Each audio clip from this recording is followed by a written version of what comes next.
সারা ভারতবর্ষ জুড়ে SIR, NRC, কখনো detention camp, কখনো সিএ, এই সমস্ত অনেক রকমভাবে মুসলিমদেরকে হেনস্থ করার জন্য পরিকল্পিতভাবে ব্যবস্থা নেওয়া হচ্ছে।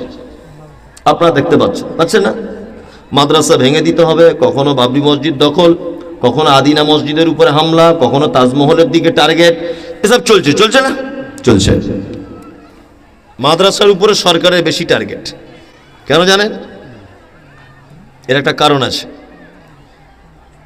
আচ্ছা বলুন তো, একটা দেশকে বাঁচায় কারা? একটা দেশকে বাঁচাতে পারে কারা?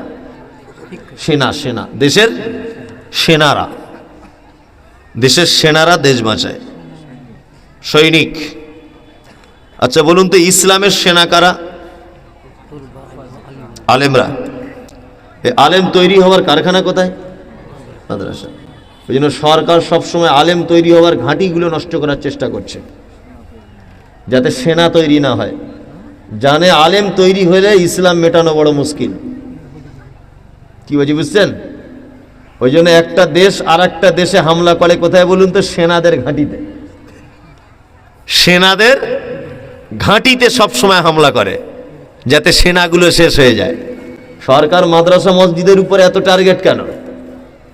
জানে যে এখানে সব সেনারা থাকে, এই সেনাগুলোকে যদি মারা যায় তাহলে কি আমাদের জয়লাভ হবে।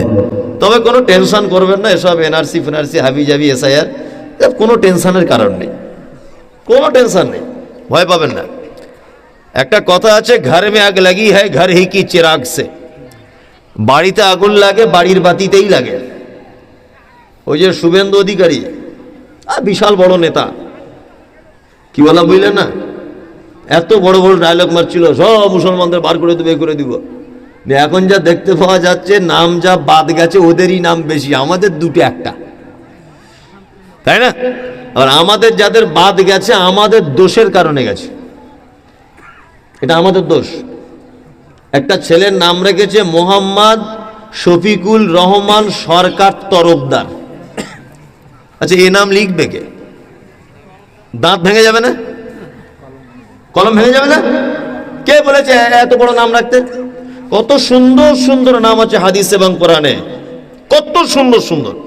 আব্দুল্লাহ শর্টে নাম, আদিল শর্টে নাম, সালমান শর্ট নাম, আজিজ শর্ট নাম। ভালো করে বুঝবেন।